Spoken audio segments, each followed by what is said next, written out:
All Blacks hang on in a Springboks Classic to claim a Rugby Championship clean sweep. All Blacks hang on in a Springboks Classic to claim a Rugby Championship clean sweep. The All Blacks hold on against a resurgent Springboks side in Cape Town to claim a Rugby Championship clean sweep. So much for that dwindling rivalry. The All Blacks had to pull out all of the stops to hang on and beat South Africa 25-24 at Newlands in Cape Town. In a willing, thrilling encounter, the All Blacks overcame fatigue, injuries to Beauden Barrett and knee Milner-Skudder, and a hugely spirited Springboks side to register a genuinely meritorious win on Saturday, NZT Sunday, to give them a clean sweep in the Rugby Championship. Beauden Barrett left Newlands with a head knock. After being thrashed 57-0 the last time they played New Zealand, South Africa were much improved here. The All Blacks looked a tired, desperate side at times, but found enough composure to achieve victory. All Blacks wing Rico Iant celebrates as he scores a try against South Africa. All Blacks midfielder Sonny Bill Williams attracts plenty of attention with ball in hand. All Blacks centre Ryan Crotty looks for the offload in Cape Town. All Blacks first 5/8 Beauden Barrett finds a gap in the Springboks defence. All Blacks fullback Damian McKenzie dots down in Cape Town. All Blacks midfielder Sonny Bill Williams on the burst in Cape Town. Springboks captain Ebenezer Baith takes a line-out ball. All Blacks fullback Damian McKenzie loses control of the ball in the tackle. Captain Kieran Reid talked before the match about what a close contest the last clash between the teams was. Yes, New Zealand led 31-0 at halftime, but only because they took 4 or 5 opportunities that, on other days, might go begging. This was that other day.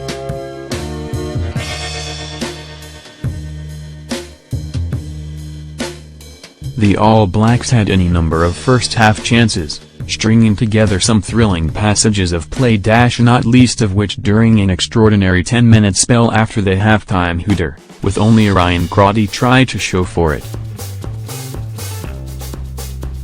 Although even Crotty probably doesn't think he forced that. A shoulder injury looks like it will keep Milner-Skudder out of action for a few months. Damian McKenzie missed the conversion, with Beauden Barrett off getting a head assessment, and the teams eventually went to the sheds 10 minutes late with the All Blacks up 8-3 but 2 men down. Right wing Milner-Skudder, who had produced some terrific first-half moments, went off during the period after the halftime hooter, having fallen on a loose Sonny Bill Williams pass and suffered a serious-looking shoulder injury. The same issue saw Milner-Skudder miss almost of all the 2016 season, and the early indications were this could be just as bad. Beauden Barrett was the other one.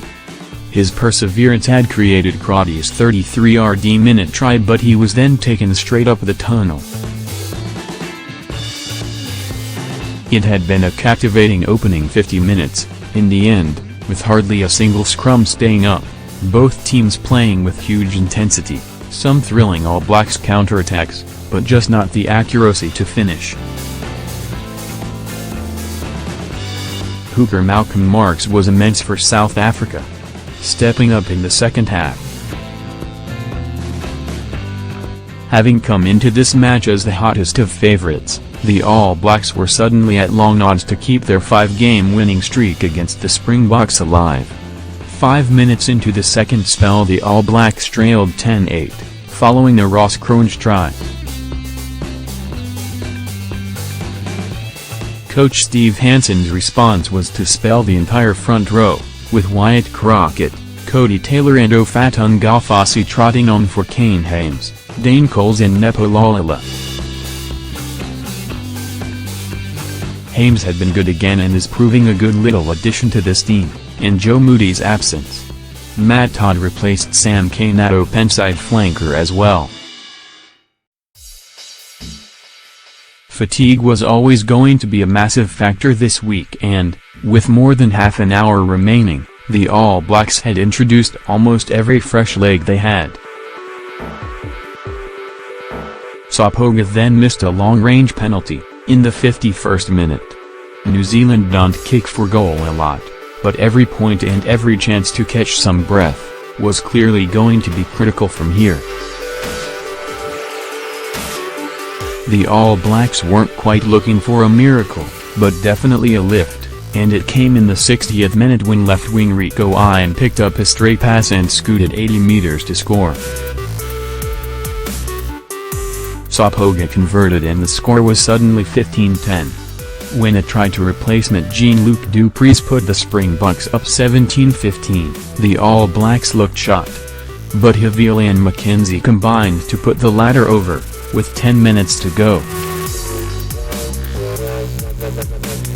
Again Sapoga converted and the visitors were hanging on at 22-17. Sapoga missed a dropped goal, with 5 minutes remaining, to underline how tired and desperate the All Blacks were. But replacement Damien de Allende bailed them out by collecting Sapoga late and getting a red card. It was high and late and worthy of a penalty, sure. But a yellow card would have been excessive, let alone red.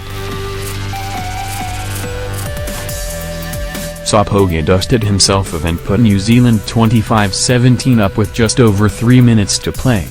A last-gasp Malcolm Marx try set up the chance of a boil-over, but the All Blacks were able to hang on.